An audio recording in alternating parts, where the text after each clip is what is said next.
Bonjour à tous, j'espère que vous allez bien. Moi, je suis Marthe Karine, je suis entrepreneur e-commerce, je suis également investisseur. J'ai créé cette chaîne dans le but d'aider le maximum de personnes à atteindre l'indépendance financière et à vivre de leur passion.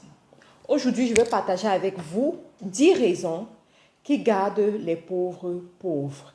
Alors, j'ai choisi de parler de ce sujet avec vous parce que je suis née d'une famille pauvre, une famille monoparentale également. J'ai vu comment ma mère a trimé, j'ai vu comment les conditions étaient difficiles lorsque je suis née. J'ai vu comment les autres enfants de ma famille, qui étaient nés des familles, qui avaient des parents beaucoup plus libres financièrement, comment ils se comportaient et comment est-ce que ils ont réussi, en fait, ce qui s'est passé dans la vie pour eux. Il y en a qui ont réussi, il y en a qui n'ont pas forcément réussi. J'ai eu l'opportunité de voir au cours de ma vie ce qui gardait les pauvres pauvres et ce qui permettait aux riches d'être de plus en plus riches ou alors ce qui permettait à certains riches de devenir pauvres. Alors dans cette vidéo, on va plutôt s'intéresser à 10 choses principales selon moi qui gardent les pauvres pauvres. La première des choses, c'est la mentalité de manque. Je vous explique. Les pauvres, généralement, ont cette mentalité de manque selon laquelle ils se disent que ce qu'ils ont aujourd'hui, ils n'auront pas ça demain. Ce qu'ils ont aujourd'hui, ils doivent tout faire pour préserver ce qu'ils ont aujourd'hui et du coup préparer le manque. Sauf qu'il y a cette théorie de la loi de l'attraction.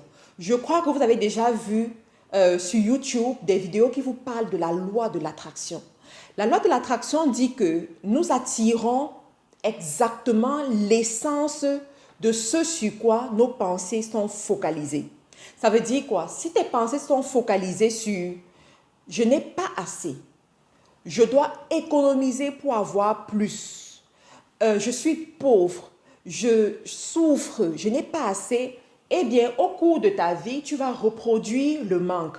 Tu vas reproduire le niveau du pas assez. Tu vas reproduire exactement ce sur quoi tes pensées sont focalisées. Et c'est exactement ce qui se passe généralement dans les familles pauvres ou bien chez ces personnes-là qui n'ont pas assez.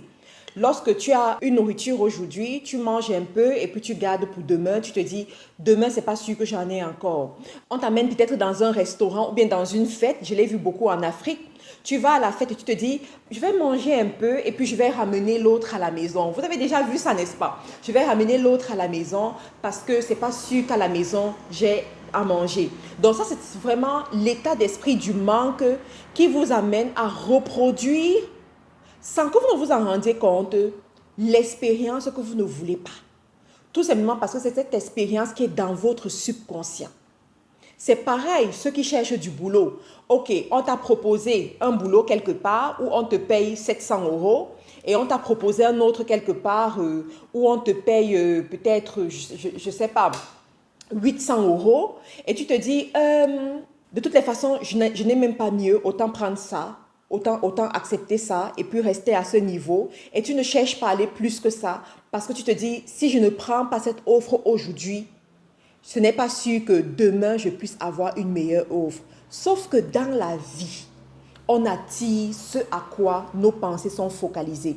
Si tes pensées sont focalisées que tu dois prendre cette petite offre alors que tu peux avoir une meilleure, eh bien tu auras la petite offre et ce ne sont que les petites offres qui viendront vers toi parce que tes pensées sont focalisées sur cette petite offre.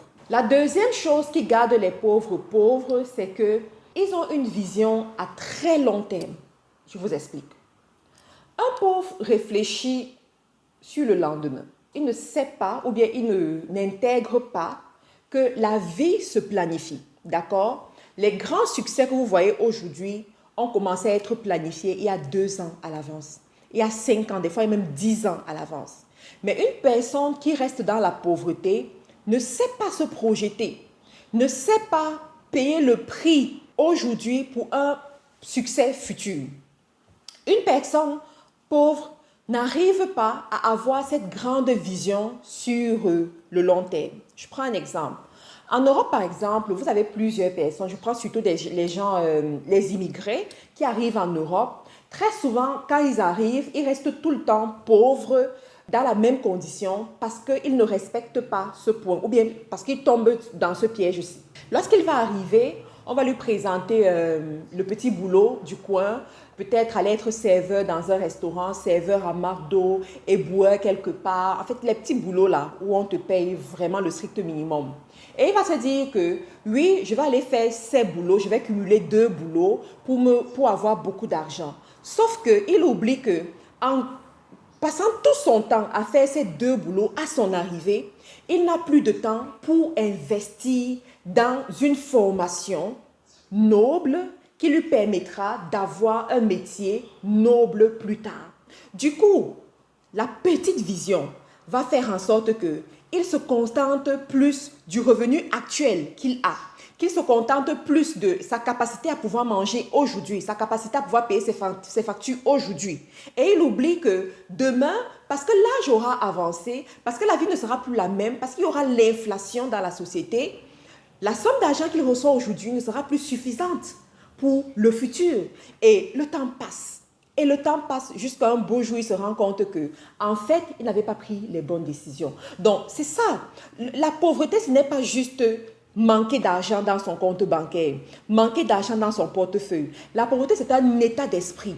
Vous pouvez naître dans une famille riche, mais si vous avez cet état d'esprit de pauvre, il y a de fortes chances que, qu'on monte, qu'on descende, vous redevenez pauvre plus tard. C'est la raison pour laquelle vous devez vraiment faire attention à ce genre de choses. La troisième raison qui fait en sorte que les pauvres restent pauvres, c'est leur mauvais environnement. Malheureusement, le pauvre se sent mal à l'aise auprès de ceux qui le dépassent, auprès de ceux qui ont plus que lui. C'est la raison pour laquelle les personnes qui critiquent le plus les riches, les personnes qui critiquent le plus la richesse, ce sont les pauvres. Tout simplement parce que ça les met mal à l'aise de voir une personne qui a réussi plus que eux, une personne qui possède ce qu'ils n'ont pas, une personne qui a des accès, des facilités que eux, ils n'ont pas. Du coup, ils se sentent mal à l'aise. Et comme ils se sentent mal à l'aise, ils ne voudront pas multiplier les opportunités pour être en face de ces personnes. Sauf que la loi des associations dit que si tu marches avec 5 sages, tu seras le 6e sage. Si tu marches avec 5 insensés, tu seras le 6e insensé. Donc, si effectivement le pauvre ne comprend pas ça et qu'il continue à faire association uniquement avec ceux qui sont comme lui, ne vous étonnez pas que les années passent, il devient pire que ces personnes. Il devient exactement au même niveau que ces personnes. Tout simplement parce que la loi de l'association est mise en exergue ici. Alors, je vais vous dire, les amis, si vous voulez changer votre vie, payez le prix pour supporter cette gêne-là à être auprès des personnes qui vous dépassent. Payez le prix pour être auprès de ces personnes qui ont acquis plus que vous. Je me rappelle, il y a un mentor qui m'enseigne énormément, qui m'avait dit, Mad Karine, si tu veux réussir dans la vie, ne marche pas avec tes semblables. Marche avec ceux qui te dépassent de loin. Marche avec ceux-là. Lorsque tu es en leur compagnie, tu te sens mal à l'aise. Et au fur et à mesure, tu vas te rendre compte que tu gagnes en confiance. Mais non, ce n'est pas que tu gagnes en confiance, mais c'est que tu es en train de les tutoyer. C'est que tu arrives au même niveau de performance qu'eux. C'est que ton compte bancaire ressemble de plus en plus à leur compte bancaire. C'est la raison pour laquelle tu gagnes en assurance. Je vous assure, j'ai adopté ce conseil et jusqu'aujourd'hui, je le respecte et je vois les changements. La 4e chose que les pauvres font, qui les maintient dans la pauvreté, c'est qu'ils ne savent pas travailler en équipe. Et je vous assure, à tous les niveaux. Si vous prenez un couple de pauvres qui restent pauvres, c'est tout simplement parce que ces 2 personnes ne savent pas travailler en équipe. Vous allez voir le monsieur qui travaille et qui se dit « mon argent, c'est pour moi. Je m'occupe de ce que je veux avec mon argent. Je prends les décisions que je veux avec mon argent. » La femme de son côté qui va se dire « mon argent, c'est pour ma famille et moi. Mon argent, c'est pour moi. » Et du coup, ils sont toujours à couteau tiré lorsqu'il s'agit de l'argent. Ils ne peuvent pas se mettre ensemble pour lutter pour un projet, pour se battre pour que ce projet réussisse. Et le temps passe et ils restent dans la pauvreté. Par contre, dans une famille où les 2 conjoints sont liés, travaillent ensemble, on voit la multiplication, on voit l'accélération, on voit comment est-ce que les choses se mettent en place et ils sortent de la précarité. Également, Quand je dis qu'ils ne savent pas se mettre ensemble pour travailler, c'est aussi dans la communauté. Aussi dans la communauté, vous savez, on ne peut pas réussir seul. Tu peux avoir un très bon projet. Tu es très performant au niveau du marketing, au niveau de vendre ton projet, mais tu es médiocre au niveau d'établir un système. Sauf que pour qu'on puisse bien vendre un produit, bien vendre un projet, il faut qu'à la base, le système soit solide. De telle sorte que tu sois là, que tu ne sois pas là, l'affaire peut se faire. Il y a une continuité de service. Mais il faut cette personne qui va gérer le système. Donc, si tu n'arrives pas à être en association avec d'autres personnes, eh bien, tu auras peut-être ta très bonne idée, tu sauras très bien parler aux gens, mais tu n'auras aucun projet tangible à proposer aux gens parce qu'il n'y a pas de système qui a été établi dès la base. Donc, vous allez voir que généralement, il y a des personnes qui étaient très brillantes. Je prends en classe, dans les salles de classe par exemple, ces personnes qui avaient toujours les A, ces personnes qui avaient toujours les 19 sur 20, qui étaient toujours les premiers de la classe là. Après, dans la vie, ils ne performent pas, ils ne sont pas les plus riches, tout simplement parce qu'ils se sont toujours dit, je suis le meilleur, je peux me suffire à moi seul, je peux faire les choses toute seule ou bien tout seul. Et malheureusement, ils n'évoluent pas beaucoup. Malheureusement, ils n'attirent pas l'argent vers eux. Le cinquième point que je veux partager ici avec vous, qui est une raison fondamentale pour laquelle les pauvres restent pauvres, c'est qu'ils ne savent pas investir. Oh oui, les amis. Ils ne savent pas investir. J'ai toujours dit qu'une personne qui est bête, mais qui sait investir, deviendra riche. Mais une personne qui est intelligente, mais qui ne sait pas investir, restera pauvre. J'en veux pour preuve beaucoup de nos enseignants d'université qui viennent vous enseigner l'économie, qui viennent vous enseigner l'entrepreneuriat. Pourtant, dans leur compte bancaire, ils sont pauvres. Et à contrario, vous avez ces personnes comme Kadi de Foto au Cameroun, ces personnes qui n'ont pas fait des grandes études, mais qui sont devenues des multimillionnaires, des multimilliardaires. Ce n'est pas parce que c'était des personnes intelligentes, rien, pas du tout, elles n'ont pas fait des longues études, mais elles avaient l'éducation financière. Elles connaissaient le pouvoir de l'investissement. Alors, il faut savoir que ce n'est pas l'épargne qui rend riche, ce n'est pas la somme d'argent que tu as qui te rend riche, mais c'est l'argent que tu peux envoyer en mission qui va te rendre riche. Je répète, c'est l'argent que tu peux envoyer en mission qui va te rendre riche. Ça veut dire quoi? L'argent que tu vas investir dans l'immobilier, l'argent que tu vas investir dans le stock d'une marchandise pour faire ton commerce, l'argent que tu vas investir dans une entreprise qui est en train de se développer et à la fin de l'année, tu auras des dividendes qui viennent de cette entreprise-là. L'argent que tu vas investir dans une affaire juteuse, dans l'agriculture par exemple, c'est ça qui va te rendre riche. Parce qu'à la fin, après avoir cumulé tout ça, tu vas te rendre compte que tu as une bonne source de revenus quelque part qui te rapporte de l'argent alors que tu n'as pas beaucoup travaillé pour ça. Mais tu as juste pris de bonnes décisions. Alors le pauvre ne pense pas comme ça. Le pauvre va mettre son argent en banque. Oh mon Dieu, vous avez des gens qui ont des grosses sommes d'argent en banque depuis 2 ans, depuis 3 ans, depuis 5 ans. L'argent est là, eux aussi ils sont là. Et la vie ne change pas. Vous avez des gens qui gardent l'argent sous le lit, dans des boîtes à la maison. Après 6 mois, après 1 an, l'argent est là. Les amis, c'est l'investissement qui rend riche. Vous avez l'intention de changer votre vie, de changer vos finances, apprenez à investir. Il y a des investissements qui marchent très bien. J'en parle sur cette chaîne. Allez regarder les vidéos sur cette chaîne pour en savoir plus. La 6e chose, c'est quelque chose que j'ai remarqué, que j'ai eu à voir chez ma mère et chez d'autres familles du quartier qui étaient restées pauvres. Je vous ai dit tout à l'heure, au début de cette vidéo, que je suis née d'une famille monoparentale, une famille pauvre, et j'ai eu l'opportunité de voir certaines choses. J'ai eu l'opportunité de quitter de la maison de ma mère pour aller chez ma marraine, qui était plutôt une femme riche, et j'ai vu la différence au niveau du style de vie des 2 femmes. Alors, les pauvres aiment s'attacher aux vieilles choses. Oh les amis, les pauvres aiment s'attacher aux vieilles choses. Je garde la même maison toute ma vie. Je reste dans le même quartier toute ma vie.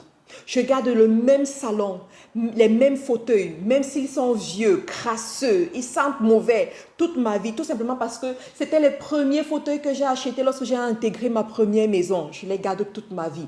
Je garde le même lit depuis 45 ans aujourd'hui. Même s'il est crasseux, n'importe comment, je le garde. Je garde les mêmes assiettes. Je reste dans le même pays. J'ai un passeport Bordeaux, un passeport français, un passeport canadien, un passeport européen, un passeport qui me permet de voyager dans les pays sans prendre de visa, mais je choisis de rester dans ma sécurité, dans ma zone de confort, dans le même pays. Je ne sors pas. Ce sont des attitudes que j'ai vues et qui ne trompent pas les amis. Toute personne que vous allez voir de cette façon, vous allez vous rendre compte que c'est une personne qui ne sait pas oser. Et donc qui reste dans la précarité, qui reste pauvre. Parce que l'un des caractères des riches, c'est qu'ils savent relâcher. Ils savent recommencer. Ils ont la niaque. Ils savent oser. Ils se disent, ok, j'étais ici pendant 5 mois, pendant 5 ans, c'est bon, c'est done deal, je passe à autre chose. Je change de pays. Je change de quartier. Je vais dans un quartier qui m'éveille. Je vais dans un quartier où je vais voir des gens qui me challenge. Je vais dans un quartier où je vais voir des belles voitures rouler régulièrement. Où je vais voir des voisins qui sont riches. Et puis, il évolue comme ça. Mais quand vous aimez vous appuyer, vous attacher aux vieilles choses, vous n'allez pas beaucoup évoluer dans la vie. Le prochain point qui caractérise les pauvres, qui fait en sorte que les pauvres restent pauvres, c'est qu'ils n'aiment pas payer les impôts. Oui, il y en a qui vont se battre à créer une activité génératrice de revenus par eux-mêmes, à se lancer dans l'entrepreneuriat, sauf qu'ils seront très vite rattrapés par la mentalité de pauvreté qui sévit dans leur cerveau. Ils n'aiment pas payer les impôts. Ils ont peur de payer les impôts. Je crois que je vous ai déjà raconté l'histoire de cette jeune fille que j'avais rencontrée un jour au Canada, qui faisait de très belles tresses, mais alors de très belles tresses. Et je lui ai demandé, est-ce que tu as une entreprise enregistrée? Elle me dit, non, Karine, je n'ai pas d'entreprise enregistrée et je n'en veux même pas. Je lui demande, mais pourquoi? Elle me dit, ben, si j'enregistre l'entreprise, directement, les impôts vont m'envoyer les documents, ils vont me demander de payer les impôts et je ne veux pas payer d'impôts. J'ai dit, waouh! Est-ce que tu te rends compte de tout ce que tu perds, de toutes les opportunités que tu perds, juste parce que tu refuses d'enregistrer ton entreprise, tu refuses de payer les impôts? Et à cette question, je me suis toujours dit, les plus riches, c'est ceux qui ont des entreprises, qui ont même plusieurs entreprises. Alors si eux, avec les entreprises enregistrées, ils payent les impôts, ils sont devenus riches et ils restent riches, c'est bien parce qu'il y a quelque chose. C'est bien parce qu'ils ont compris ce que le pauvre qui fuit les impôts n'arrive pas à comprendre. Et à ce niveau, je vous renvoie lire le livre de Robert Kiyosaki, Père riche, Père pauvre, où il parle très bien de ça. Il vous apprend par exemple que les impôts ont été institués par les riches pour préserver leurs intérêts. C'est la raison pour laquelle l'entreprise paye l'impôt après ses dépenses, contrairement à l'employé qui paye l'impôt avant ses dépenses. Vous voyez? Et c'est là tout le mystère. C'est là où tout se joue. Vous allez voir les chefs d'entreprise, par exemple, habiter dans de très belles maisons, rouler de très belles voitures, manger régulièrement au restaurant, mais tout ça aux frais de l'entreprise. Donc, ils ont un niveau de vie assez élevé, mais aux frais de l'entreprise. Par contre, le pauvre, l'employé, il peut s'offrir une belle voiture après avoir été prélevé ses impôts. Donc, think twice, guys. Pensez 2 fois avant de prendre les décisions. La prochaine chose qui fait en sorte que les pauvres restent pauvres, c'est qu'ils aiment le contentement. Alors, ils aiment vivre dans le contentement. Ça veut dire quoi? Lorsqu'il parvient à avoir un bon boulot, il se dit, ok, c'est bien, je fais mieux que mon frère qui est à côté. Je fais mieux que mon camarade de classe qui est à côté. J'ai un bon boulot, ça va, j'ai une belle voiture, une belle maison, c'est bon, je suis ok. Je ne veux pas plus que ça, je ne veux pas rêver plus que ça. That's it, c'est bon pour moi. Le contentement. Bon, mon salaire me permet de payer les études de mes enfants, de payer pour mes besoins. C'est bon, ça va, je suis bien où je suis. Ils ne savent pas rêver grand. Ils ne savent pas désirer des grandes choses. Ils ne savent pas repousser leurs limites. Ça fait en sorte qu'ils se contentent de ce qu'ils ont, ils restent là, l'âge passe, Ils sont de plus en plus fatigués, ils sont de plus en plus malades et un jour la mort vient les prendre ou c'est la vieillesse qui va les rattraper et puis la vie est finie, tout simplement. La prochaine des choses que j'ai remarqué qui gardent les pauvres pauvres, c'est qu'ils ont peur d'oser. Ils ont peur d'oser. Vous savez, le succès, c'est l'assemblage de deux choses. Surtout le succès dans les affaires ou le succès dans ses finances, tout simplement. C'est l'assemblage de deux choses. Première des choses, l'engagement. Deuxième des choses, l'audace. D'accord? Vous devez avoir l'audace de faire ce qui vous fait peur. Vous devez avoir l'audace de faire ce que vous n'avez jamais fait. Vous devez avoir l'audace de faire ce qui va vous amener, ce qui va vous étirer. Et une fois que vous avez pris cette audace, vous devez maintenir avec l'engagement. L'engagement fera la différence. Beaucoup échouent dans la vie parce qu'ils ne sont pas engagés. Beaucoup restent au strict minimum parce qu'ils ne sont pas engagés. Ça marche bien aujourd'hui, demain ça ne marche plus, après-demain ça marche moins bien que ça. Et puis ça va. On n'est pas engagé. Apprenez à être engagé. Apprenez à être ferme quand vous prenez les décisions. Vous allez voir que rapidement l'argent va vous poursuivre. Parce qu'à un moment donné dans la vie, je vous assure, l'argent vous poursuit. L'argent vous poursuit. Mais pour que ça puisse arriver, vous devez apprendre à être audacieux. Vous devez apprendre à être ferme, engagé quand vous prenez les décisions et vous allez réussir. La dixième des choses et la dernière des choses, c'est quoi? C'est que les pauvres attendent d'être riches pour apprendre à donner aux nécessiteux. Les amis, je ne pouvais pas finir cette vidéo sans parler de ça. Et pour ceux qui me suivent régulièrement, vous savez que je parle beaucoup de ce point. Vous savez, le succès ou bien la richesse a un mystère, celui de donner aux nécessiteux. Donc, mais les pauvres, vous allez remarquer, c'est eux qui sont toujours en train de tendre la main et qui ne savent pas donner à d'autres personnes, ne savent pas partager à d'autres personnes. Sauf que dans la loi de l'enrichissement, il y a ce qu'on appelle le donner et le recevoir. Ça veut dire quoi? Plus tu donnes, plus tu reçois. Plus tu aides d'autres personnes, plus l'univers te favorise aussi. Plus tu as des choses qui viennent vers toi. Donc, le pauvre, c'est celui qui dit tout pour moi, rien pour les autres. Je suis dans le manque, c'est moi qu'on doit aider et puis je regarde les autres. C'est moi qui ai besoin d'aide et pas les autres. Vous voyez un peu? Et du coup, il reste dans la pauvreté. Je vais vous dire aujourd'hui, les amis, si vous avez l'intention de changer votre situation, apprenez à partager. Apprenez à donner aux nécessiteux. Apprenez à donner à la veuve et à l'orphelin. Apprenez à donner à d'autres personnes. Et vous allez voir comment l'argent rentre de plus en plus dans votre compte bancaire. Les amis, voilà 10 lois que j'ai partagées avec vous. 10 choses, en fait, qui gardent les pauvres pauvres. J'espère qu'à partir de ces points, vous allez éviter de tomber dans ces pièges-là. Vous allez éviter de recommencer ces mêmes erreurs si jamais vous étiez en train de les faire. En tout cas, moi, j'ai quand même compris. J'ai eu ma dose et j'ai décidé de laisser ce camp et de viser le sommet. C'est la raison pour laquelle je vais vous dire rendez-vous au sommet. Bye bye.